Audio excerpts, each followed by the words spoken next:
What's going on, everybody? Before we start the show, I have a very special announcement.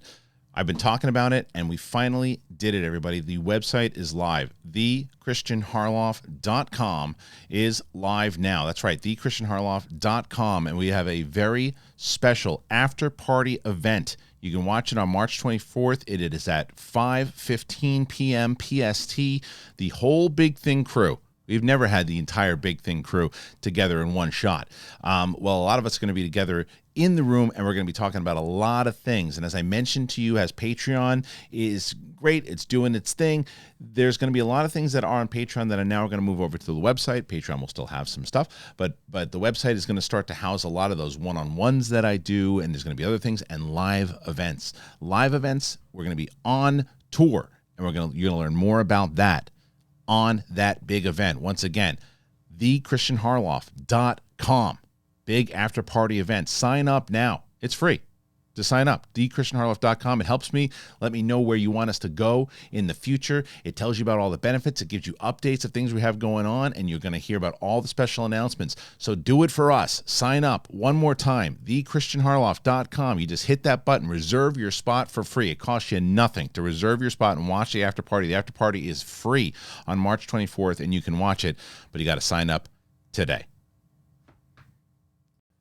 What's going on, everybody? Welcome back to Big Thing Capes and Cowls. We're all back together. Can't wait. Excited. We're going to talk about a lot of things. Ben Affleck. They asked him, "Hey, man, you going to direct a DCU movie?" He said, "Nope, don't want to do that. I don't mind James Gunn, but I don't really like the direction they're going, so I'm not going to do it." Interesting. He also says that he didn't like the Justice League that Joss Whedon did. It broke his heart, and that's why he didn't direct the Batman. So get into that. James Gunn, speaking of him, he's directing Superman, but it's official now. And for not the Flash, but something inside of that world, Shazam, the reviews are in. We're going to do a non-spoiler, and then we're going to do a full spoiler on Monday. So we'll talk about that and more. There's a lot to talk about on Capes and Cowls here today, so we're excited to do it. Now, you guys, what you can do is you can show just a little bit of class. And how do you do that? By subscribing to the channel. The road to 100. We're almost there. We're almost at 71,000. So 100,000 by the end of the year. I think it's possible. Spotify, we're over there on video. Merch, get yourself a You Don't Know-ish Black Knight. Show some class and more. Obviously, Capes and Cowls. Patreon.com/TheBigThingShow. Kristian Harloff and friends, we're doing live streaming now. So you can check that out. Look at Kate. She finally made the banner, but she's in Finstock's palm. So how about that? All right, so it's Capes and Cowls. It's me. It's Winston. It's Coy. Let's get at it, everybody. I'm ready. Go.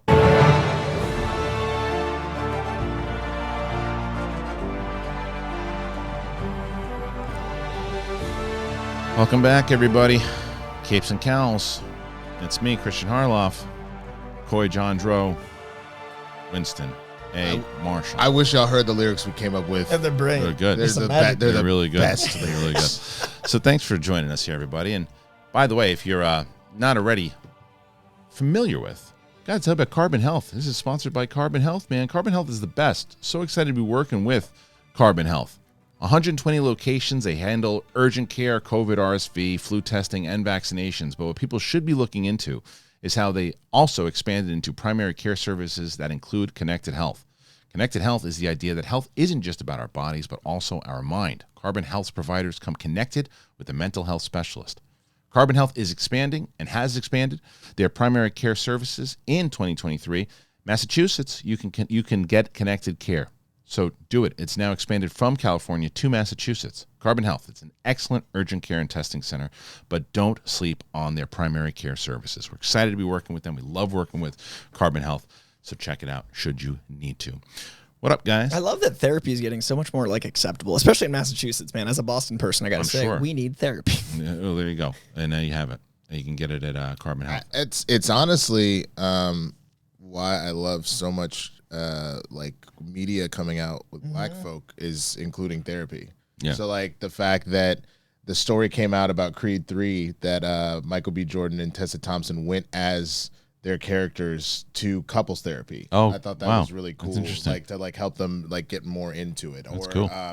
The show Bel Air, Carlton has anxiety and he's dealing with like so I really appreciate, because I know in general people are just coming around to therapy, and I know like men really are just now coming around to therapy. So if you throw black folk who won't do it and men that won't do it, black men ain't doing it. Like so, it's cool. It's cool to see that people are doing it. It was Sterling K. Brown and This Is Us that got me into therapy. Randall, like, it's identifying that anxiety. Like once I saw on TV someone have the feelings I had, that I felt like seen as opposed to like othered. That character actually was like my big last push. Hey man, it's the thing that keeps your mind right. For real. Going. Well, good. Listen, hey, you guys did a great job last week. Thank you. It was good to watch the show, good to listen to the show. Yeah. It was funny seeing the comments. Kristian started getting the complex. People, That's what he's talking about in therapy now. My two favorite comments were someone goes, or three favorite. One, someone goes, Kristian's black now? And Kristian was just like, hey, I'm not touching that. I didn't respond to that one. There's another one where a guy goes, oh! I just saw Winston's face and just started laughing. And I was like, you bitch, I don't know if that's a compliment or not. Sure. But then the last one was, man, that Coy and Winston, they're amazing. They should do the whole show. Yeah, and Kristian was just like, yeah, that person got deleted from the channel. He's banned from the channel now. Totally. My favorite response of yours was, guess I'll leave. You just wrote like 3 words. You're like, I'll take off. No, it was fun. It was fun for sure. It's like I always get nervous when you comment back. Yeah. That's fair. But yeah, no, it was good. So do you want me to leave? Okay, so I don't know sometimes, because when people will write with me, Dane Cook, Steve-O, all that kind of stuff, I leave it, right? Yeah. People, I know that you love putting Rasheed Wallace. I hate that shit. I know, but I don't delete it. It's fine. It can look. This is one of those things that I have been used to hearing that since Rasheed Wallace was an irrelevant person in the world. Right. So like, but to me, it's so stupid, because there's other people that I definitely feel like I look more like than Rasheed fucking Wallace. Oh. There it is. That was early too. Thanks, early YouTube. in the game. Thanks, YouTube. That's fine. At least you know where it is. You throw it in there because clearly but it's one of those things where it's like, do I like it? No. Am I going to let it get me? No. Right. Like, like whatever. Okay. Yeah. Oh, either way, either way, you guys did a great job. It was a lot of fun to watch, and yeah, we had a good week. Like I said, we've been hitting that goal of 7,000. We're going to be going on the road. That's official. We're going to start in LA at Flappers. The tickets are going to be on sale for that like soon. So I can announce that next Friday we're going to be doing a live in studio thing that you can only get. The website is launching. And it's the Kristian Harloff website. And on that website will be an exclusive event of all the Big Thing cast members. You never have them in the full room together. They're all going to be in the room together, having a couple drinks, talking about just everything in general. But we're going to be launching the ticket sales for the live events for not only LA, we're going to be launching for New York and Stamford, Connecticut, which will be in June. So we're going to be doing a show in April, show in June, and we'll be doing some fun stuff. And yeah, so we'll be. They've been asking, man. What's up? I've started streaming again on Twitch, and they've been asking. They were like, so when are you touring? Are you coming to the Midwest? Where to spot out? I was like, look, all I know is I got good news, but I'm going to let the boss man to say what the deal is. Well, we got it, man. Yeah. And so like I said, remember I told you. So once we hit 70,000, and it timed up, and now we had 71. We're almost at 71,000 now, which is great. Goal is to obviously get to 100, and then and then it's really about the audience. It's like a big year too. Like I really feel good about when the timing's happening, the things we can talk about, where we can go. Like people, if you want us somewhere, leave a comment. Like I want to see where the market is. The website is going to the website we're going to do a thing where we're going to ask people, like when you sign up to the website, of where you want us to go, and then we kind of assess the data there and say amazing. Like that's what we have. So JP, who was the live events coordinator for all of Schmodown, is the live events coordinator now for this, and that's great. And he looks and he's just like, okay, look, so a lot of people are signed up to the website, and they're requesting Boston. They're requesting Houston. A lot of us are from there. They're requesting, like Seattle. So we'll take, because it's the good news is that it's I've got a hair here. That's great news. The good news is that we don't have to do the same type of volume for audience that we did for Schmodown. Schmodown was so expensive to fly from. This will be something. I mean, look, the goal is to get a sponsor, and if we can get a sponsor that way, like for LA is going to be great because LA is going to have all of us there because we're all in LA. But like right now, because I'm paying for all this, I can't get everyone there yet. Yeah. However, I mean, because Coy and I were just talking about it, I think the way that the show is going to work, the first show at Flappers is going to be total around 70 minutes.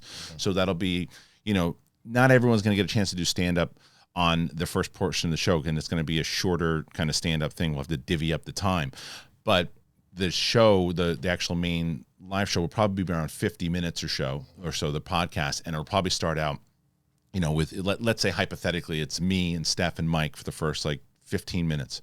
And then we bring in Roxy and Brett for the next 15, and then the three of us close out the thing. So that way, if you're a Big Thing fan in general, you're seeing the whole show, and that's kind of what I want to do and bring people. What about Kate? Kate will be there too. She'll be there too. I just figure out when which show, because we're gonna start putting her on more on the Monday episode. I was about to laugh. I was like, waiting to figure out which hand she is in. She'll be there with Dagnino, and Dagnino will put her on the stick. So, hey, did you guys hear? Sure.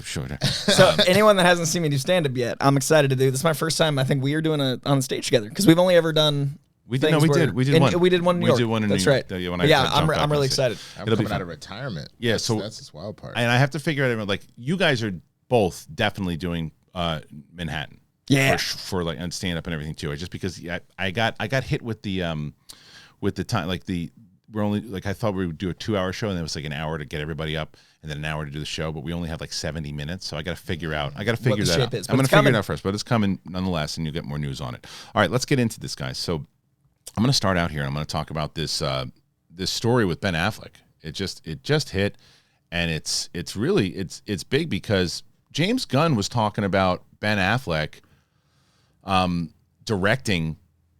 They said we met with him, and he's he doesn't have anything yet, but he's excited to do it with us. So, story again coming from comicbookmovie.com. Batman v Superman star Ben Affleck says he's not interested in directing a movie for James Gunn DCU. Now, despite James Gunn saying that Ben Affleck is being eyed to direct an upcoming DCU movie, the actor has definitively stated he's not interested in working with DC Studios given the direction that they are headed in.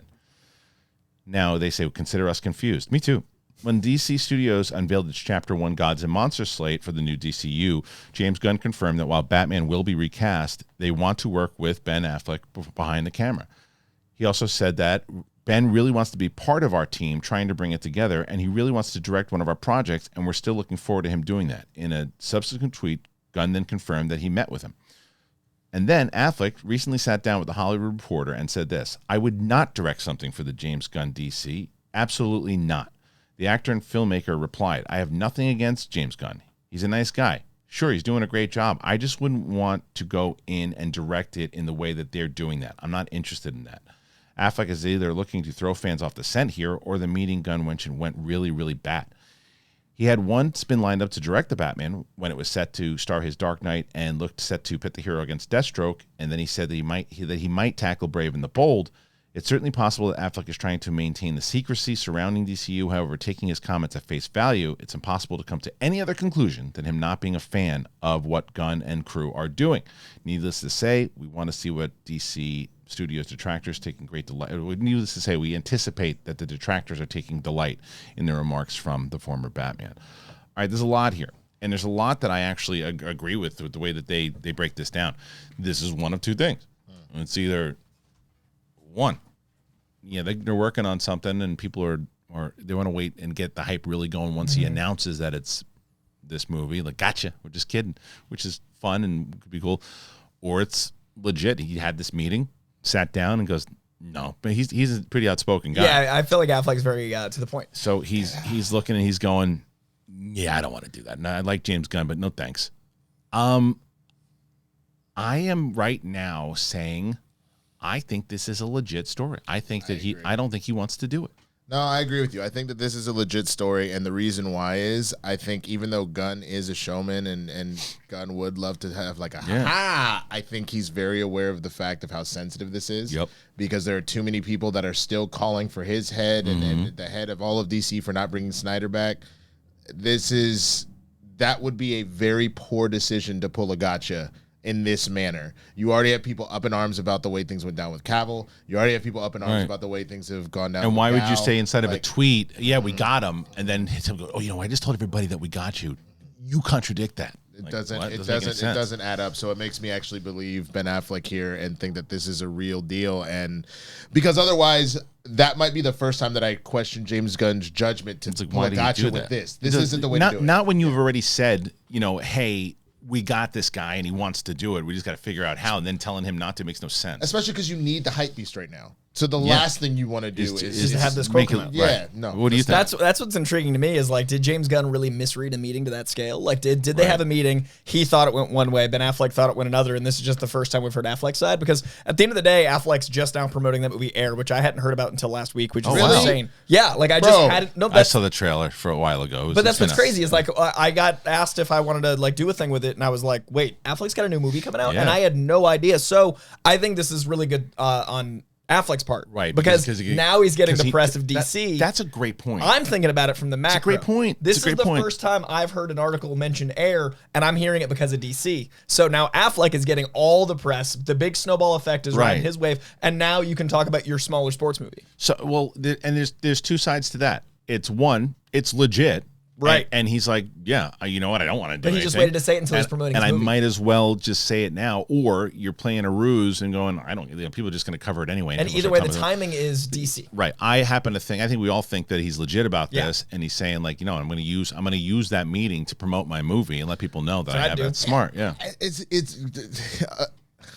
Is Air really a small movie when you consider the cast? It's a small movie, yeah. Really? When it comes to this year? Yeah, you can have there's tons of big actors that are in small movies. I mean, especially it's what, 60 million maybe? Yeah, it's a smaller movie for sure compared to like when you compare it to theatrical release. Now it's coming out in April. Is it big in cast? Is it big in stature? Is it big in story? I mean, as far as like the gravity of the story, but as far as movie scale goes, 60 million. I get it on a smaller budget, but still like a big movie because of like you said the subject material. It's not small in 1998. It's right. No, it's not small when Damon and Affleck were making movies. No, but that's what I'm saying. What with Affleck directing, both Affleck and Damon in it, and Viola Davis and Jason Bateman. It's a great cast. Yeah. I literally heard about it last week, and I am wild, the most maybe plugged in, like as far as like in the scale of not amongst us, but like in the scale of the world, like we're in the top 2% of plugged in. Right. And it's Affleck, so I was shocked that he had a movie this year. So I think using DC is a great way to leverage press. Yeah, it is, and it's very interesting that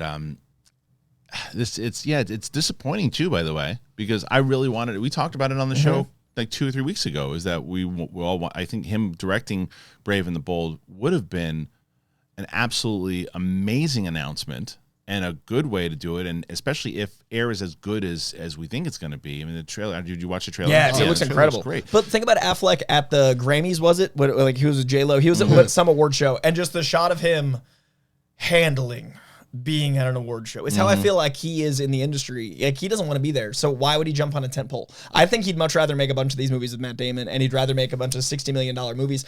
I don't think Affleck wants to be anywhere near that cowl out of just like stress and what he's dealing with. That's what it is. Like what he went through and what he's talked about, the stress of playing Batman and all that too. He doesn't need it anymore. But he's not starring in it anymore. He's directing it. But it's still 2 years of your life. Oh yeah, it's a lot. And you're going to be the one getting yelled at. Sure. I wanted to do more Dunks ads. Like I want Affleck happy. Why did they take donuts out of the title? Go ahead. No. Well, because they sell sandwiches. I know. Well, no, I was gonna say, weren't they that the whole thing with Dunkin' Donuts wasn't like they were a donut shop that evolved into something else, right? Yeah, because I go there for coffee. I never get donuts. Now they sell everything else too. But when I was a kid, it was donuts. But I haven't seen Affleck that happy since like that Dunks ad is like that's Affleck. No, and when he's making movies like Air, that seems to be what he wants to be doing. He's doing all right in his marriage life. He's not hurting there. He's not hurting with money. He's not hurting with getting work. And if he doesn't want to do it, he doesn't want to do it. Interesting though, but a lot of times, by the way, when people have conversations like this, they're not as honest. Like meaning like even Ben Affleck to say something along the lines like, we'll see where it goes from now. I'm kind of focusing on this at the moment is normally the type of answer you get. Not only did he not say, I don't think I want to do that, he said, I don't like the direction they're going. Yeah, he was real candid. Yeah. Well, I think that this is a good transition point because there was one other story that you had mentioned about Affleck and about DC that was very, very interesting to me. It all seems like an open wound. I agree. Yeah, that apparently Ben Affleck was broken by what? Not broken, but he said he was heartbroken. Okay, heartbroken. He said Joss Whedon's Justice League broke his heart, and this is why he didn't direct the Batman. So Affleck, and this again going to Coy's point, talking more so because he knew he's going to get these kind of questions, and so he's just shooting from the hip right now. And Ben Affleck got candid about his experience working with Whedon on Justice League, and he confirmed that was why he walked away from the Batman, and the actor and filmmaker also teased his role in The Flash.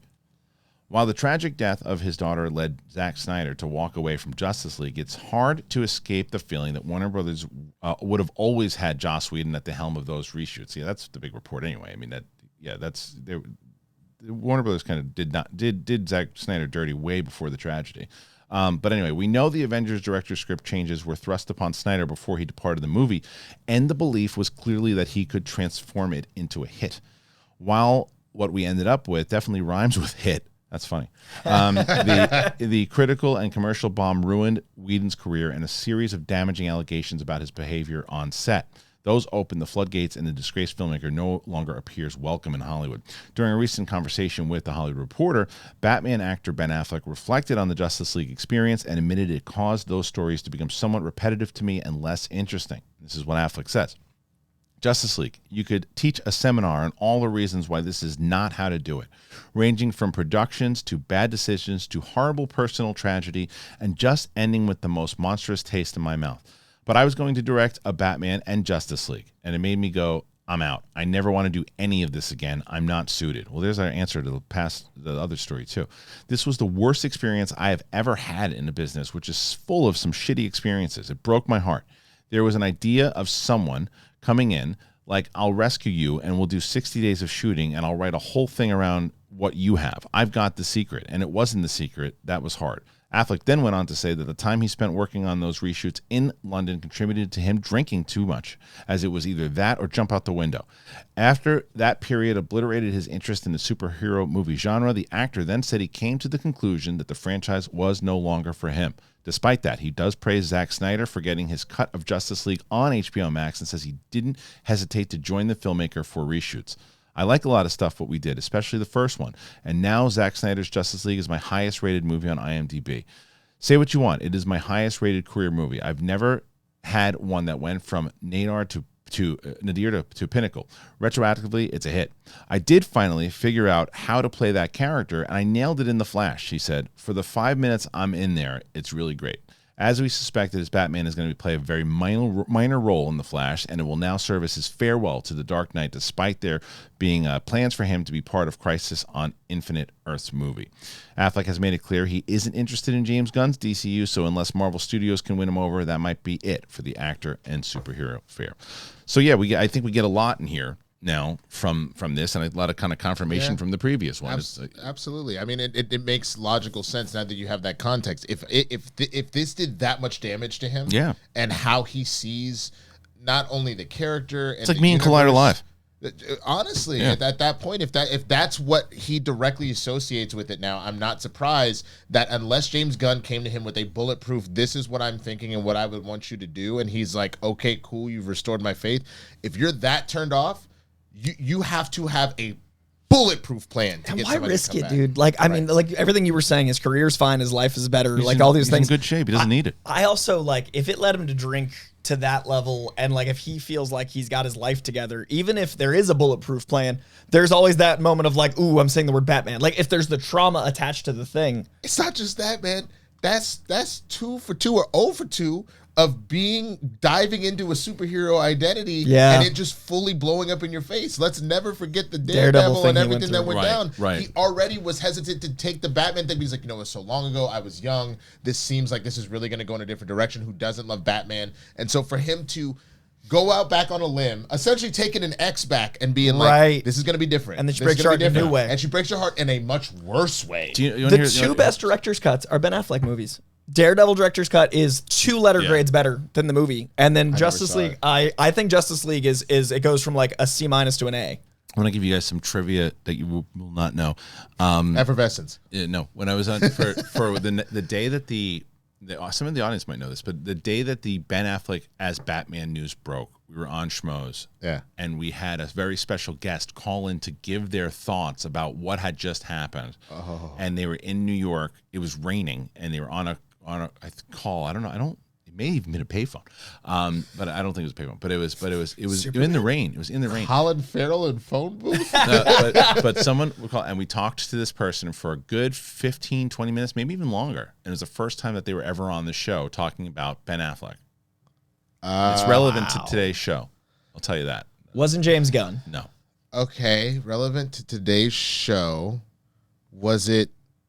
There's no way it would be Zachary Levi. It was Zachary Levi. What? Yeah, it was Zach Levi. Yeah, Zach Levi That's was on funny. the That makes sense. That tracks timing wise. If you go back to that, it was the first take that he ever gave on Ben Affleck was on the phone on a show, and then he came in, and then he was on the show a few times after that in person. But yeah, so it's just kind of random trivia. That's funny. Anyway, man. Yeah, he was a big part of the space back then. Yeah, like, yeah. It was, I miss like when the movies and us got to interact more linearly. Like I feel like there's a lot of different like parameters and everything now. But like when the nerd culture was coming up and it was still like underground, it was such a different conversation. Oh, 100%. Like, and that's why I'm saying about James Gunn. Like I feel like a lot of people, like I've been saying this since he got announced. I think he's got his finger on the pulse because he was in that space with us coming up in a way that it wasn't removed like these suits are. And I think that as bad as this quote sounds from Affleck, it's about the trauma of what Affleck went through more than what James Gunn is doing. So I think a lot of the people that are Gunn detractors are going to be like, see, Affleck wasn't interested. But he's clearly like, I went through some stuff. I think it didn't matter what Gunn said. I think it's a mixture of both. Yeah? Yeah, because I think it does matter a bit what Gunn says, because I think that when you're sitting in that room, if you're Ben Affleck going, all right, because he's taking the meeting. Sure. So because if it was completely, if it was a, doesn't matter what he says, he wouldn't even take the meeting.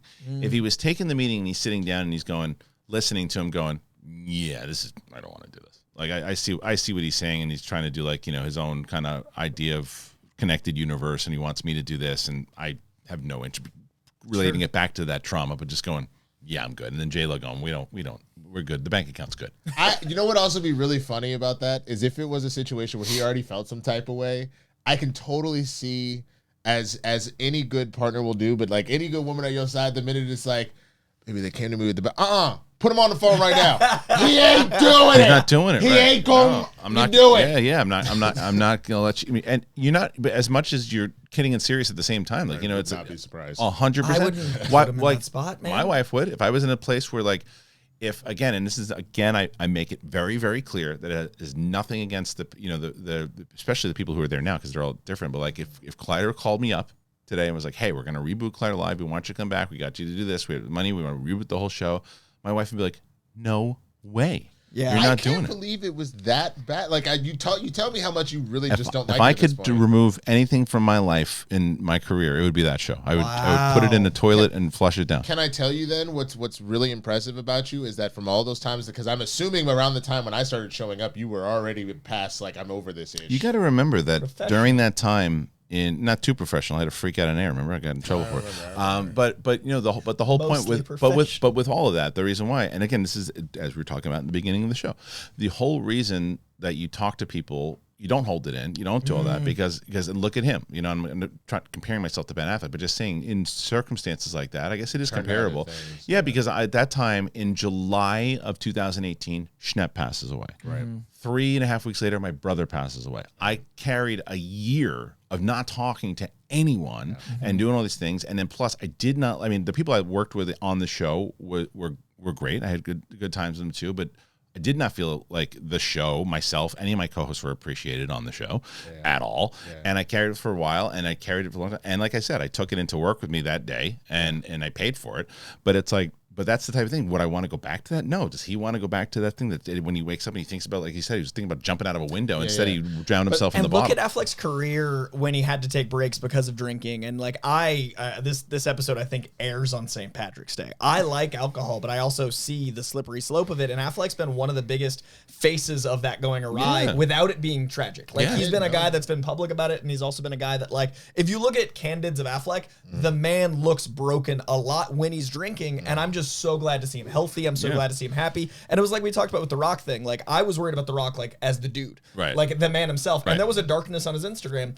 I'm afraid like Affleck going back and even hearing Batman could lead to that. Well, because the other thing is too with work wise, right? We don't know his whole entire relationship with J-Lo and how long they're apart from each other, right? Too, like you said, 2 years being apart.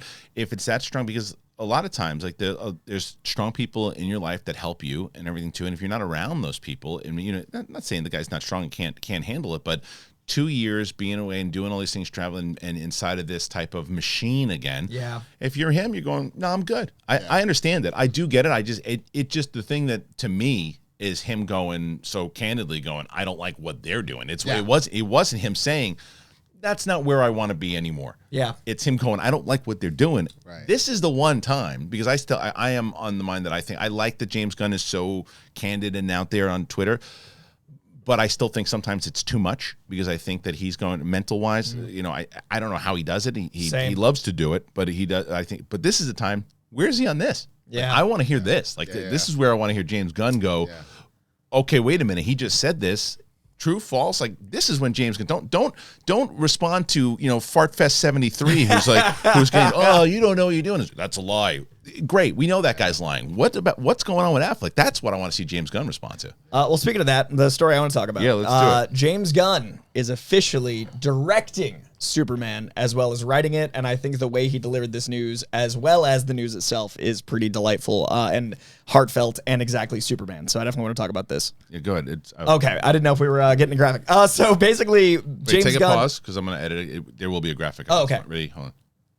So basically, James Gunn took to Instagram the day after the Shazam premiere, which I really enjoyed the fact that he didn't make this someone's news story at Shazam. He made it his narrative and confirmed that he is, in fact, directing Superman. So about a week ago, Tom King, one of my favorite writers, the guy that's writing Supergirl, The Woman of Tomorrow comic, as well as seemingly the movie, said, yeah, James Gunn's directing it. And then the word got out and everybody was like, I think that's happening. But he hadn't been officially confirmed yet until this Instagram article. But what he said was really beautiful, that it's due out on July 11th, I believe it is, 2025. And his brother, James Gunn's brother, pointed out that that's the day his father's birthday. So he didn't feel a connection to the script until he realized this was coming out on the day of his father's birthday, and he lost his dad like 3 years ago. And that basically he saw in Superman the Kryptonian raising and the Kansas raising, and how that made him connect to the character. And so years ago when he got offered Superman, he never found his way in. He never saw his eye line into the character. And I honestly really respect a director being so forthcoming with like, no, it's not for me. I can't see that thing. I can write it. I can do whatever. But then in writing it plus that moment, he was able to connect to the character in a new way. That's good. And that's like tragedy can connect you to things. 100%. And if you can see the humanity in Superman, the reason Superman's so hard to write is because finding the human connection to a character that's that super is so hard. If you find the human connection to you personally to that level, I have never been more excited for a Superman movie than a director and a writer going, and in that moment I connected to my father who passed with this character, and now I know my way into the character. That is exactly what I want to hear from a director. So yesterday when I was, or 2 days ago, I guess, when I was live streaming, one of our patrons, Darian, was like, he had sent me that story, and he's like, hey, he says it's going to be this, and I said, are you excited about it? And I said, well, I don't know yet if. I mean, I'm excited to see what the take is going to be, and I'm excited because Superman is my favorite out of all. Superman's my favorite I want to like, because my dad, when he took me like Superman 1, Superman 2, the Donner movies, that's to me those are still. I mean, obviously because of my connection to him, some of my favorite. Like Superman 2 is still one of my favorite comic book movies of all time. And Donner Cut. Did you watch the Donner Cut yet? Not yet. I'm saving it. You got to watch the Donner Cut. Anyway, you should. Are you doing that for Real Rejects? I did the first one. I haven't. If you're not, I love you to do. Because I'd love to talk to you. I'd love to you to do. I'll watch the Donner Cut with you. Oh, that'd be so much fun, man. And we can I'd love to hear your take on it. I would love to watch the Donner Cut because Donner, it's a whole other conversation. But anyway, Superman and him doing that that movie, to watch what you're saying, the way that they're breaking down between the connection to it. Yeah, I'm pretty excited about it. Are you? Yeah, I mean, I really like James Gunn as a director. So any opportunity to see him get like Helmet again, that's the one thing I was a little concerned about with him becoming an exec is we were going to lose that creative side of him. Clearly not. But clearly not. Yeah. You know, the fact that he went from not only I'm writing this, but now I'm directing it as well. The only thing that makes me a baby bit nervous, but that's why you have a co-CEO, is that if you get too caught up in your own project, that you're going to let other things kind of slip through the cracks. But I think, again, you bring in a co-CEO to already kind of lay this out. Okay, I'll handle this one. So in that period of time, I'm obviously here, tag but team like on take it and I'll focus on this. He's also on that 25-hour The Rock work day because he's on Twitter. He's doing the movie. He's writing his You know what he's doing though? Also, is I remember I guess like last time I was wrong. I said it was a 3-year deal, but I guess it's a 4-year deal that they have. And so he's utilizing that time right now. Yeah. I mean, he is. We don't know if he's going to be at this speed for the let's say if it's a 10-year deal event, eventually he'll have to back off. He's probably going to back out. But if it's like, look, I have 4 years, right, and I'm gonna approach it, and the good news is that his wife is in the DCU. Yeah. You know what I mean? You can work with your wife. It's his wife or his girlfriend. I don't know if it's his wife. They got married this year. Okay, they got married this year. So who is she? She's from Peacemaker. From Peacemaker. That's right. And she's great. And she's So I don't want to give anything more. But she's been, and she was in Black Adam too in the post credit scene of Black Adam. Mm-hmm. But anyway, she is not going to say, hey, why don't you stop doing that thing we do for work? She's gonna go, hey, can you fit me into this one? Which I understand. But anyway, like this is a good move for him to do with this. I thought it was really beautiful that we live in an age where, headlines. I love the disruption he is of fake news. I love how much he's like, that's not real. That's not real. And even like recently, the most recent one I saw, I think yesterday, so 2 days ago when this airs, is there's this great Twitter called The Art of Batman that goes into the art of things. And it was saying that Batman can't appear in the Penguin show because of licensing issues. Right, and he literally said no. And then he clarified why he said no. And even little moments like that just allow for less clickbaity articles. And that wasn't necessarily clickbait because he was saying it's not a licensing issue. He's not saying that he's in it, but it's not a licensing issue. So that does allow us to know that clears the way for Batman TV, which is good for the growing DCU. But James Gunn doing that, I think, is really good to get rid of clickbait, which is an entire market that makes our job harder. Yeah. Because not only does it make us look bad when there's something wrong, but it also makes us have to compete with people that can lie. Right. So I love that James Gunn is that forthright, and he's also being this heartfelt to deliver the story and the news his way, not someone going like, hey, you're directing Superman on the Shazam red carpet, because that would have undermined Shazam and made a less exciting story. Well, that's why I want to see him address this Affleck thing. But fair. And also Affleck directing those smaller movies, I think is better for us than him doing Batman. 2 years on Batman or 4 small movies, I think is better for art. Yeah, I'll tell you what's better for you. If you get yourself some of that MANSCAPED. That's right. MANSCAPED. MANSCAPED is back, baby. We love MANSCAPED. And they are the best. MANSCAPED is now selling beard products. That's right. You know that. I've told you about it. That beard hedger, man, I love it. It's amazing. Brett stole mine, but I got my own. It's great. You're going to shape your beard. MANSCAPED, you can do it. You got to go on over to manscaped.com. Use that code BIGTHING. Get 20% off for free shipping. Tame your mane. You don't want that weird beard. It's amazing. I love it. It's got a titanium-coated T-blade. It's awesome. There's beard shampoo and conditioner. It's like Christmas. It's so awesome. It's got beard oil, beard balm. It's got, like they knew exactly what to do by creating this thing. It's like Skynet created this thing. It's so good. It's how they have come up with this technology to make it so wonderful on that beard. I don't know.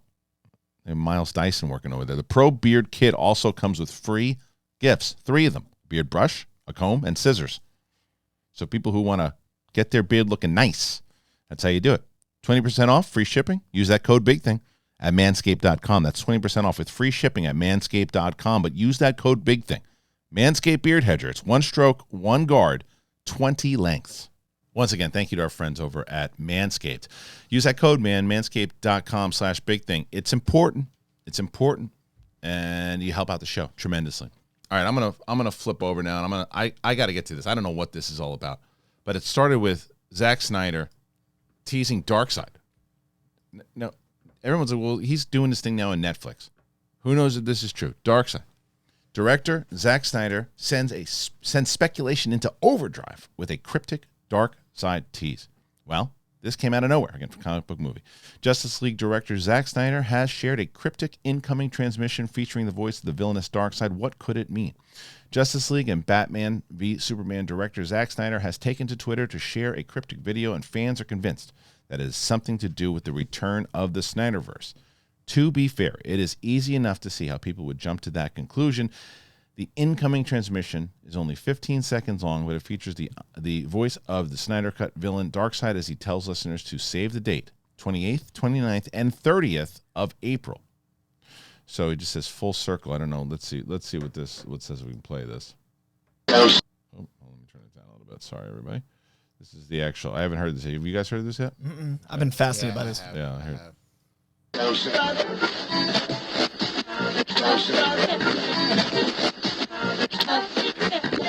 April 28th, 29th, and 30th. Save the date. Okay. And this clearly has something to do with the Snyder's DC Comics-based work, but could it really be teasing the filmmaker's return to the DCU for new projects? It's one possibility, but there are several others, including the return of the Snyder Con and a theatrical release of his director's cut of Justice League. Warner Brothers brass made it clear that the Snyderverse was over after the release of Zack Snyder's Justice League, but maybe the current management had been more receptive to the idea somehow.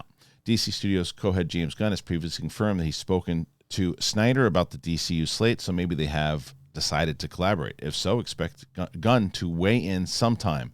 And let's see this. I'm going to actually couple up and go to this next story also, because we'll talk about both of these things. Snyder also talked about Henry Cavill. Following yesterday's mysterious teaser video, Justice League Zack Snyder has taken to Vero to share a pretty big hint about what he has in store next month. Yesterday, Justice League and Batman v Superman director Zack Snyder shared a cryptic video featuring Darkseid, sending speculation into overdrive. Some had hoped that this might be teasing the Snyderverse, and the filmmaker has all but confirmed his plans with a new post. The incoming transmission told us to save the date, and this shot of Henry Cavill's Superman also lists Snyder's DCEU movies, Man of Steel, Batman v Superman, Dawn of Justice, and Zack Snyder's Justice League. We're going to assume that these films will be returning to theaters for a limited run on those 3 dates next month.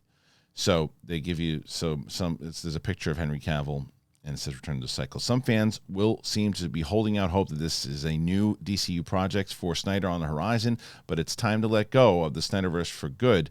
This is what Comic Book Movie says. Warner Bros. Made it clear they had no interest, yada, yada, yada. And do you think if this is the case, will you see these films in the theaters? All right, so we got that tease, and then I think that this is what I think happened. I think he put this tease out with all the little dates and everything, too, for Darkseid saying, come check this out. And you're like, well, what is it? What is it? What is it? And everyone starts talking, and then whether it's James Gunn or somebody's like, hey, Zach, do me a favor. Post something else just to give a hint to let you know, so we don't have to go through this. And because Snyder and Gunn are tight. Yeah. So I think he's like, hey, no problem. So I'm just letting people know, because probably some kind of deal that Snyder's going to see some more money if this comes out, and then we'll see what kind of reaction it gets. I think this is 100%. They're putting these movies back in theaters. I think that they're giving the Snyderverse fans an opportunity to see them in the theater again and see the Snyder cut in the theater. And that's it. That's what I think. What do you think? I think it's all profit. Movies are done. I think it's a smart move on Warner Brothers' part if they're trying to keep in good graces of all the fans. I think it's a good opportunity to kind of beta test how popular they still are, because we had some really tricky things with like bot farming where it was like, this is really popular, not as popular as we thought. Ticket sales are going to show. You were telling me Morbius, yeah. It's going to show the reality. He loves that story. He really does. It's like the funniest. He loves it. It's like a meme came to life. Yeah. It's insane. Yeah. It's purely from the standpoint of, did you ever do something to your parents, like a phrase or a prank that they just truly don't get it? Yeah. So it was like, for me, it was like Chappelle on Chappelle's show when he was talking about when they started saying skeet on the radio. He's like, well, it's like, the thing about skeet is white people don't know what it means yet. So they'd be like, skeet, skeet, skeet. Oh my God, what have we done? Like, that's what happened with Morbius. They were like, it's Morbin time, guys. We got to put it back. Yeah, and then they put it in the theater and it ate a pile of duty. But that's what I think Snyder, like, this might be that. Like, we're going to see if the fans are as vocal. So I think anyone that's a giant Snyder fan should go see it in theaters. I also am excited about the idea of the Snyder Cut, but what's a 4-hour movie theater experience? Like, they've never aired that. There's a reason it was in pieces at home. Intermission. Have to. Dude, there was no theater going experience. Live theater that don't have no intermission. If you're going to do 4 hours, then give it to me in 2 and say we're going to take a 10, 15-minute break so I can go pee and get some more snacks. And if it's only those 3 days, is it a marathon of like one a day? Is it all of them back to back? Like, what is this? Is it still available on HBO Max? I feel like it is, right? It has to be. I don't know if it has. I mean, true. I don't know, because that was their set. Like, they pitched to get HBO Max to go. But we all think, though. By the way, it's theatrical. This is all just theatrical. There's no, because the other Hail Mary outside thing was that, they saw that it was going around that take it to Netflix, do this for Netflix, right? Now, the only way that I could potentially see that happening, which I don't think is going to be very clear, I don't think that's going to happen, but the only way I could see that happening is Zaslav saying this. All right, we're still in the hole. We need some money. You know what? Remember what Marvel did with Sony. So here's what we're going to do. We'll reach out to Netflix, and we're going to make a deal with Netflix for a certain amount of years. And we're going to say, hey, we'll make a deal with you that for Snyder and Snyder only, we're going to give you a license to these characters as long as you make movies with him, and those movies go with him, and the Snyderverse continues over there. We will license that stuff out to you. It's a dangerous game, but also super dangerous game. Do I think it's going to happen? Slim to none. But 1%. Yeah, I'd say about 1%. 1%. A big 1% of emotion. But here's my other thing. We just talked about how Ben Affleck is like done.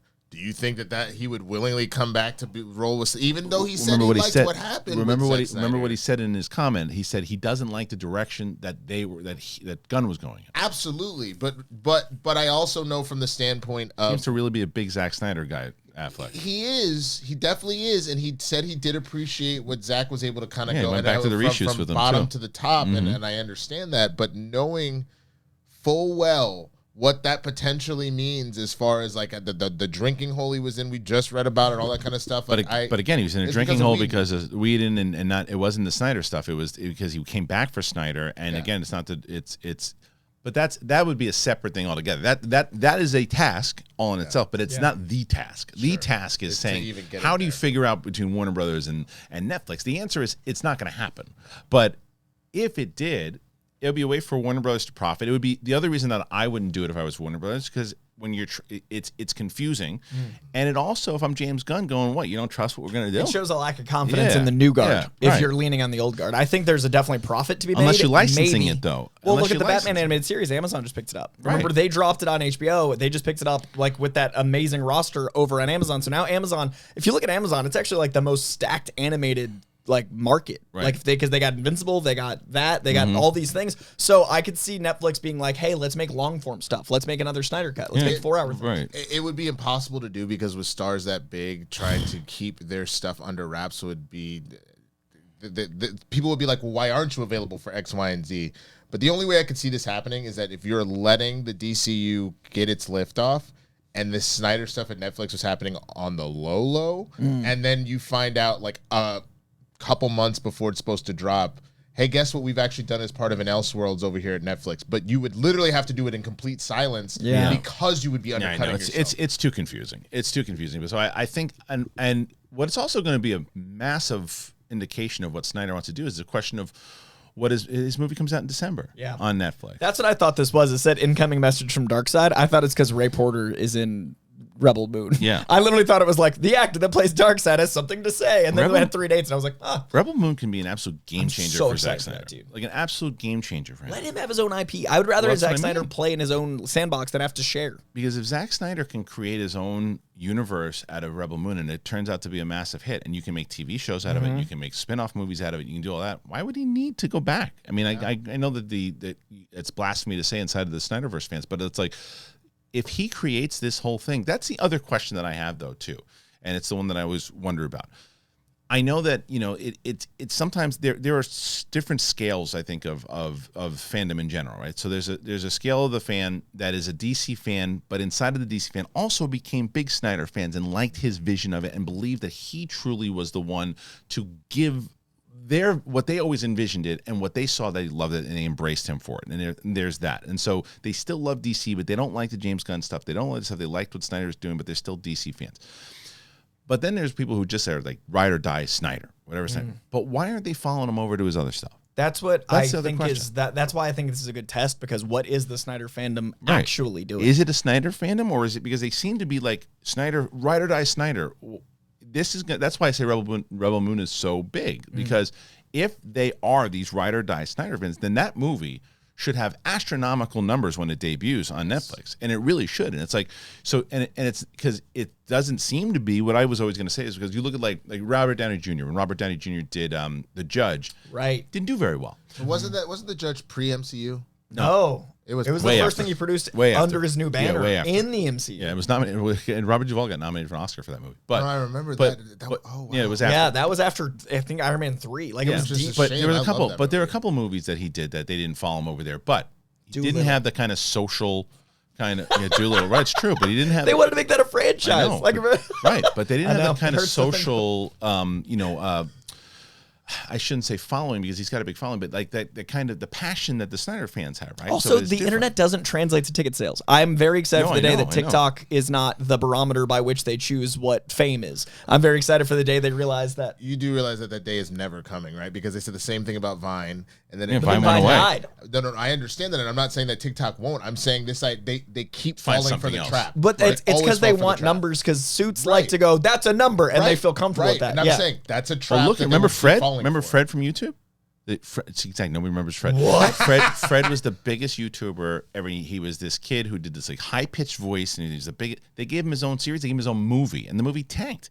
And it was like because it's like it doesn't always translate. It doesn't translate. It's like when you have a podcast, that doesn't mean people are going to go to your YouTube because it's a different medium. It's a different format. Like I think Mr. Beast is fantastic. If he's in a movie, I'm not seeing it because he's in it. But it's also why going back to what we just talked about with social media, it's like the bubble itself is like even though social media is loud, it doesn't speak for the majority of the audience. There's tons of stuff that were big social media stories that the average person doesn't know anything about.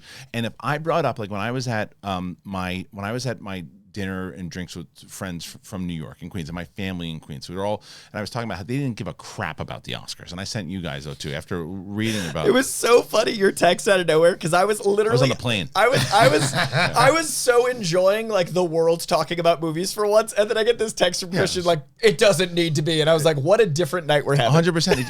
I think it was, and again, it was a different conversation. It was a good show, but it showed. I mean, even the ratings were up 12%, and it's still one of the lowest rated shows of all time on the Oscars. Nobody cares about. I mean, well, I care. Yeah, you're in the movie bubble. I care. I'm in the movie bubble. Well, that's what I'm saying. It's a different world. That's what I mean. So I'm talking like a lot of the people that I was there didn't even know that the Oscars were on. Didn't know any of the movies that were even nominated.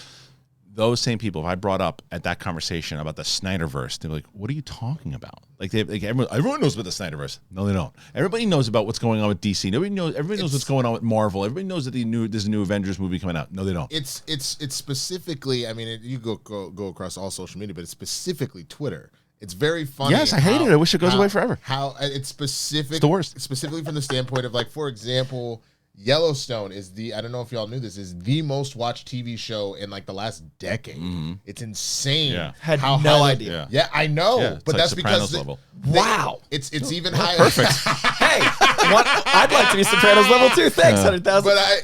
But I didn't realize this, and it was a news report that came out where it's like we have this idea, those that are on Twitter or on like TikTok is doing well for itself, but even that, you think that it's as big as it is, and to a certain point, sure it is. But Twitter in particular is like nothing. So when you think, oh, everyone, like you said, is talking about the Snyderverse, no, they're not. Grandpa's watching effing Yellowstone and loving it, and he just talks about it with his homies. I'm not saying it doesn't have impact. It certainly does. It certainly has impact, and it certainly does things, and it certainly has, clearly that social media was the reason that the Snyderverse cut was put on to, and you can use social media for great. Social media is a great marketing tool, and you are going to hit a good majority, but it's not as because. It's like when I used to say to Roxy. Roxy would say, like, I remember when we were doing Clary Life, she'd be like, and she talks about it all the time, so I'm not throwing her under the bus. She used to go like, well, everybody's talking about it. I go, who's everybody? Yeah. And she's like, I saw a couple of people on Twitter talking about it. I'm like, that's not everybody. When you look at a Twitter trend and it's like 1,300 tweets, and you're like, that's not a lot. It seems like, because you see, like, it's the same thing. We've all done it. We said, hold on, there's a couple of comments that are coming through a video, and you see 4 that say, I don't like Winston, but everyone else says that they do. You're like, no, man, 4. They don't like me. It's like 4 people, and it's just because they maybe said it a little louder or put it in all caps, right? Or maybe we're a little more creative. And there's in the way 10,000 views, so those 4 are nothing. Right. Or it's the idea of it's that bias that happens where, like, if you're like, man, I'm thinking I'm gonna get a new car. Maybe I'll get a Nissan Altima. You see, and all of a sudden you see every Altima, but the truth is you probably saw 7, and they were always there. But you're looking for that. Bias. Well, psychology is pattern based, so we need to have that to understand concepts. So I think the Snyder thing is really interesting because it changed the way the studios look at the internet. But he hasn't had a movie. I mean, the Netflix zombie things did well, but they didn't do like astronomical. No, that's why I'm rooting for this Rebel because being a sci-fi thing, and I really like his style when it comes out. So, and I think that we were just talking about about beforehand, his director's cut of Batman v Superman and the Snyder, significantly better. Now, I still think they were the fact that they had to be so long in order to do it. I think because of streaming now, that's why I think that's why he should live on Netflix. Works. That's why he should live on Netflix. I think it's a perfect medium for him. You can do that, and it can be as long as you want. You can set up this whole thing. You can take it in intervals if you need to. I'm excited for a new IP. I think we need it. Yeah. I think especially science fiction if it plays out. So that's why I'm excited for Air, because I want new original content, even though that's a biopic and whatnot. It's original to us as a market. But Netflix needs to actually buy theaters and release if people want to see it. I think all studios needs to buy movies. I 100% agree. I think that was one of the, because that rule was off the table a couple of years ago where they couldn't buy them. I think, and I know that in no world would Regal and AMC want that to happen, but I think it would make so much more sense if Disney bought their own theaters and Warner Brothers bought their own theaters, and then it's just like, okay, I'm going to the Warner Brothers theater tonight to go watch The Flash. I'm going to $10 for Disney Plus, $15 to have a subscription to the theater too. That's it. It's right there. Yeah. And the reason why you do it is from the standpoint of why does the Snyder Cut never really get a theatrical release minus a limited run if that's what's going to happen. Theaters make money because of turnover. They love 90-minute movies because that means you can sell that many more tickets. Well, exactly. You need turnover. Yeah, so if it's a 4-hour movie, no one, especially if you don't want to miss a minute of it, you're not running out to go get another pizza. Totally. But imagine like if you're going to you go into a Warner Brothers theater and there's all this stuff for DC everywhere, and there's stuff for their movies that they made in the past, and it's like these big kind of theatrical thing. Yeah, but then the money that they would spend for the theatrical release and the money that would go to the theaters now goes to them, and then they sell and they make the profit off of the also the concessions again and the gift shop. AMC and Regal's like, shut your mouth. Don't say that. Don't you do it. But that competition will help them do better, just like any competition makes the market strong. Studios would bury them. It's supposed to, but the studios would bury them. You think? Oh yeah, absolutely. Because think about it. Would you rather go and see Batman Brave and the Bold at AMC, or would you rather go see it at the Warner Brothers, which then on top of that is going to have they'll have more access to said costuming, you'll have more access to special events, to directors, Q&As, all that kind of stuff. You're going to set yourself up for that, not AMC, and now they're freaking out. Well, I just think we came up with a great idea, so much of a great idea that I would almost say, boom. They're back, everybody. Boom Studios. And Coy teased it on the entire show, what we're talking about here today. And I've been waiting for this. Yes. I have been waiting for this since we partnered up with Boom. I am pumped. This week, the Immortal Saga ends. That's right. Keanu Reeves' groundbreaking series, Berserker. It began almost exactly 2 years ago, and it was an instant phenomenon, becoming the highest ordered original comic book in 30 years.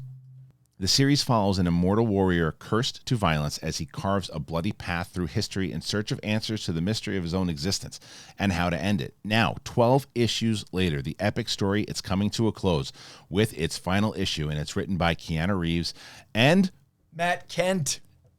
And the art is also by Rob Garney. In addition to an incredible main cover by Ron Garney, fans can celebrate the Milestone Comics event with stunning variant covers by Matt Kent, Alex Malev, Boss Logic. I love Boss Logic. That's amazing. Dope name. He's a great artist. He's great. Jerome Opina, Raphael Grandpa, and more. The new issue is available now at your local comic shop, and you can catch up with the series so far with the Berserker Volume 1 and 2 collections out now wherever books are sold. Issue number 12 will bring the main series to an epic conclusion, but the Immortal Saga will live on with several special one-shot issues beginning this summer. The universe of Berserker will also soon expand into other mediums with an official novel announced at last year's San Diego Comic-Con. Hey, I know who was there when that happened. And a Netflix live-action film and anime series in development at Netflix. Wow, this is awesome. So I'm not even going to start because Coy was the one who narrated the whole panel. Go ahead, have a blast. Okay, to me, it's so cool to see a news brief that I got to do. Berserker means so much to me because I was there at the beginning, and this is something that I loved so loudly that the creators heard, and that just feels. We were talking about the internet and scaling it linearly and how rare that is. This is that moment where I got to love something so much that the people that heard my love were like, "Hey, this guy loves the thing." This is my pride and joy, and I literally saved it until today to wear it. This is the second time I've ever worn it. Minus his capes and cowls sweatshirt.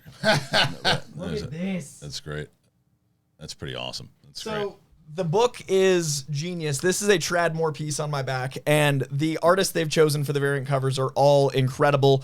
Raphael did the original cover for Berserker #1. Ron Garney does the main covers and the interior art, and they're two of my favorite artists, hard stop. Ron Garney, it's funny, my dad doesn't care about celebrity at all, so like he was excited because he likes the Matrix and stuff, but he was like, Ron Garney's there, because we're both huge Ron Garney fans. So what's cool about comic books is the medium is, like we were saying, people have different loves and different things. Berserker brings all that together. Matt Kent has so many incredible books. Keanu Reeves has so many movie fans. Ron Garney is a legend in comic books. What they did with this series, they brought that all together, and the way Berserker is being told, he's an immortal. He lives through thousands and thousands of years. So this is 1 through 12 in one part of his life. The movie's going to adapt a different part of the life. It's not adapting the comic series. It's adapting a different saga of Berserker. The anime, different. The novel, different. So you can watch all of them. You can read all of them and get different stories in all the ways. So this is issue 12 of this journey with Berserker. Everything you see going forward is going to be brand new and different. They're not adapting anything. They're telling different stories. Interesting. So I highly recommend you check out 1 through 12. See if it's your jam. Collected, there is 1 through 8 in the 2 volumes. It's 1 through 4 and then 5 through 8. I like them better as individual issues because to me it feels more epic to like live through one at a time and kind of breathe it in. And 12 is enormous. It is a double-sized issue. It is so great. I loved all the covers. I'm so happy for Berserker. Talk about your experiences really guiding your life. Right. I am not surprised by the fact that one of my favorite elements of the Matrix is when they dropped not only the video game Into the Matrix, but the Animatrix. Animatrix was amazing. Animatrix was incredible. I have no doubt in my mind that Keanu, as he was going through with Boom on this, was like, what was really cool was the fact that we continued to tell the story in different facets, and they probably saw that and go, cool, let's comics for this part of the saga, movie for this part. If once they saw it was viable, I think that that had to have been in his mind as this is moving. And forward. I gotta say, to speak backstage, I don't think I've ever actually talked about this on air. Keanu Reeves, I've said, is the most hands-on I've ever seen a celebrity comic creator. Like, he actually is involved very deeply, and I was so impressed by how passionate he was. But backstage, we were talking, and I told him, so I got this Berserker piece that is only available in that room, and I really wanted everyone to sign it, because I was like, all I want from this is to remember this moment, and I want, like, the editor-in-chief of Boom. I want everyone to sign it. And Keanu, like, didn't want to deface the art by signing it. But on top of that, I was like, the only thing on my wall, I've got this one wall currently is Jim Starlin gave me an original Thanos for my birthday. Jim Starlin like sketched me Thanos and wrote "Happy Birthday, Coy" on it. What do you put next to that? Like, what else goes in that wall? And I was like telling Keanu, I want this to be the other piece. And Keanu was so excited to talk about Thanos and Starlin and his passion for comics and his all these things because he's so used to talking about movies. It was so beautiful to see the man talk about other mediums, talk about his love of anime, talk about his love of all these things. Because you see those clips of like, I love movies, but his passion for this comic was just as strong as his passion for movies. His love of anime was just as strong. And it was like different parts of his brain got to light up. And then the whole team got to share in, this is what we bring to the table. This is what Boom is. This is what all these things are. And I've never seen a company celebrate art in their own ways actually get together, because some companies you've got like cubicles and you feel like you stay that way and it's really gross. This was a celebration of comics. That's awesome. And this book, to me, culminating in issue 12, feels like why we love this medium. And then we get to see it expand, but we never get to know what's coming next because they're not adapting, they're telling more stories. So Berserker means more to me than I can explain, and being a part of that panel meant the world. And this book coming to a close is so bittersweet because I know there's more, but it's also something that's been a part of my life for like 2 years. It's really special. But it also goes back to the fact of what we were just talking about with like original IP with like what we were saying with Snyder, right?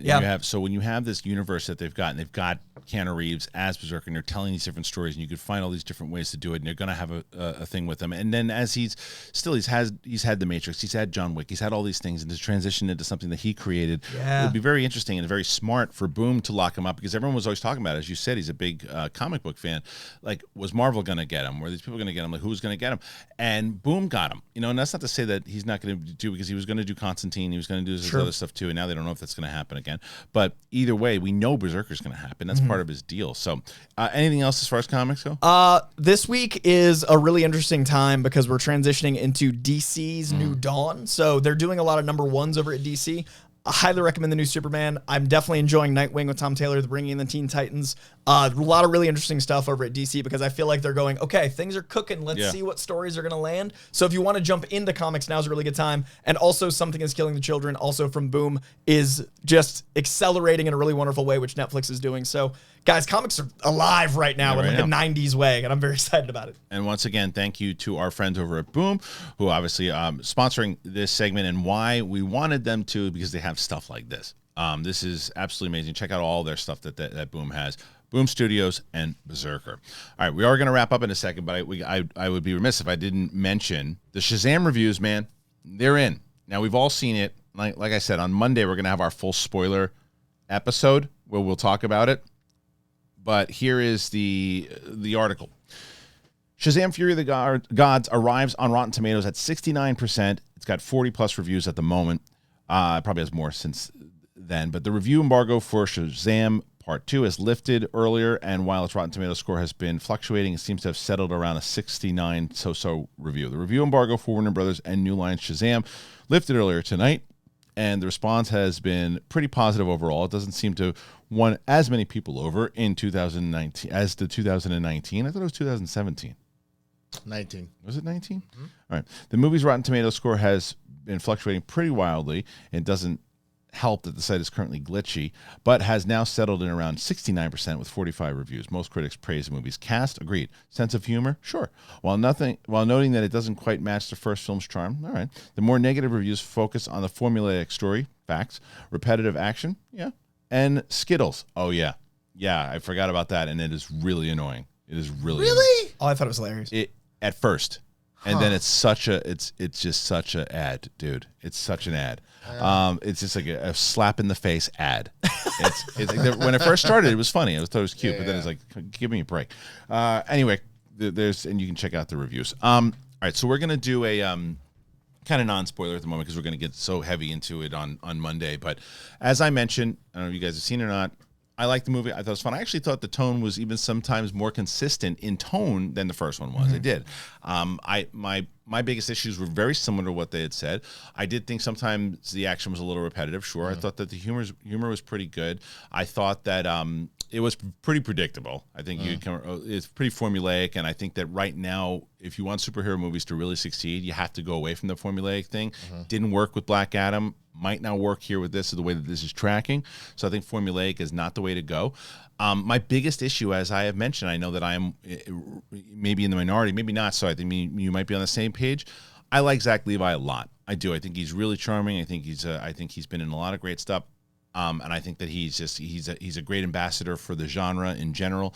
I think he's overcooking it as look at me, I'm a kid. Look at me. I'm not 17 going into 18. I'm still 13 or 14. Right. And you felt it because 17, 18 years old, I wasn't thinking about candy and everything too. I was thinking about girls. I was trying to bone. Yeah, I was thinking about girls in college. Yeah, he plays like a little kid. He plays like almost like what he did in the first one, and it's years later. Yeah. And so I think it was just noticeable, like even when like Billy would have these emotional moments as Billy, and then he turns into Sam, and it's like, and now he's just like this kind of goofy, like, look at me, I'm trying to prove to you I'm a kid. Also, when the lightning hits him, that's when he's supposed to have, and they joke about this in the movie, he's supposed to have the wisdom of Solomon, and yet he seems to become more immature. Right. As I told Coy that while I did enjoy the movie, I thought it was fun. I think my biggest complaint, without really getting super deep into it, because we'll save it for the spoiler version, this is a movie about Shazam that has maybe 5% Billy Batson. Like, right, it is. I said it's more Freddy's story. Right. Yeah. Well, and I don't even necessarily mean just like Freddy and that. Like, if we're, even though they are the same person, if you were tracking Billy Batson as in like, it's more about Asher it's more Zach Levi. Zach. Yeah. Right. Asher's in the movie like 5%. Right. And that to me is a problem in the sense that while a Batman movie we want to see Batman out here doing Still the damn need Bruce. thing. You need Bruce. Yeah, you it's a great have point. to give enough of Bruce to make Batman relevant. And it's the same way that you treat, we talked about this earlier, musicals. You don't sing the entire movie. You sing because you need it. Right. Because you can't It's express part of anymore. Right. That's how they talk. That's how they talk. So even though Zack is the top build and he's the star and all that kind of stuff, to not have Asher in this movie more drove me crazy. Yeah. I think that's a great point. But Coy, did Greg like it or not really? Greg, not really. Okay, yeah. I think John's about the same. I think everybody's more on your page. I had the most interesting experience where I was watching it, and I've really struggled with movies lately. I've been more cynical than ever, and I've been wondering if I've been worried for my experience in movies that I'm too plugged into Twitter and other things. And then this movie was like 5 minutes in, I was like, oh, I have such glee and joy. Fun. Yeah, it's fun. But I wasn't able to assess it. I was just like happy. You're too plugged into Twitter, huh? That's exactly what it is. I gave you credit. I told you both you were right. I didn't deny it. I just said I didn't have the willpower to stop. It's a drug. I like the dopamine of rage. But like I definitely felt myself go like, wait, I can acknowledge that this isn't landing this way, but I'm so happy But you had fun with it. in the movie. Yeah, that's how I felt with Black Adam. No, that was a happy, fun movie. But were just so in. I just enjoyed it. I understand, but I think this is a better movie than Black Adam. But as far as overall filmmaking and story and all that, but I just enjoyed watching Black Adam. So when people had criticisms over it, it's very similar to what you just said about this. I was like, oh, I get it, but I didn't mind watching it. We were all talking in the lobby, and I was like, cool. Yeah. And it's not to, like, you kept saying things, and I was like, I understand that. There's not an argument against it, right? It's like this, and it's the same thing. Like all those criticisms, like I said, I do think the action is repetitive. I do think the chemistry is good. I actually think that like Megan Good and she was so good in this. She is Megan Good. Adam Brody. Yeah, I think that they played the character of like kid into superhero way better than Zach Levi did. Well, and Megan Good's playing like a 6-year-old. That's what I mean. And it's so good. And she doesn't like 12 or 13 now. Oh, is right? she? I thought she was like 4 in the first. She's a little older. She's probably around like 8 or 9. Maybe. Well, okay, he was 13 and he's 17, so it's been about 4 years. And she was like 4. Wasn't she a legit let's split the child? difference and say she's 11. Yeah, whatever. We'll say 11 All or 12. good. Either way, she blended, to me, Megan Good blended it at a perfect blend of, okay, you could still believe that that's an adult, but we understand that it's not. You know what it felt like, to be honest with you? It felt like the adult actors, the superhero version actors of the kids, everyone had like one trailer, like a hotel room with like a door, and like Megan would open up and like talk to her child actor. Yeah. Whereas Asher and Zach had different trailers. They wouldn't even talk to each other. The studio, and they never spoke. No, it's like they don't seem like the same person at all. And they have fun chemistry in real life. So it's interesting to see like Asher and Zach in interviews, and then see Asher and Zach in the movie and be like, yeah, we'll talk about it again in full kind of spoiler about certain scenes that I think that worked. But there's also confusing, like, and I guess whether or not you knew it or not, the TV ads spoil something kind of big, and I already mentioned it on the show yesterday, but so people got pissed off. And the way they handle the thing that they spoil is so good. I love that. It's good, movie. and I thought it was hilarious. And I think that they marketed it because they were scared that the box office is tracking. So this movie's tracking at like 35 million opening weekend. That's so really bad, especially when you've got John Wick, which is going to annihilate it. Yeah. You've got Scream is still out there, Creed 3 is still out there, and you got Dungeons and Dragons next week. This movie's in serious trouble. This is the last we ever see of Shazam. It's not coming back. I think we might see Shazam in supporting roles. Right. But I don't know if we'll see the word Shazam on a billboard again. We're not going to see a standalone movie anymore, and maybe a TV show. I don't know, but if this movie does not hit at least 85, 90 million and continue and make a profit, it would be a I want to say major error. 200. It needs to clear in right? opening weekend. No, general. Yeah. It needs to hit 90 opening weekend. It's got to make 85, 90 opening weekend. That's not worldwide or domestic. I mean, domestic. I think it needs to be. I was saying 200 worldwide for like its run of the first 3 weekends. This is also a rough weekend to do that. This is also St. Patty's Day weekend. Yeah.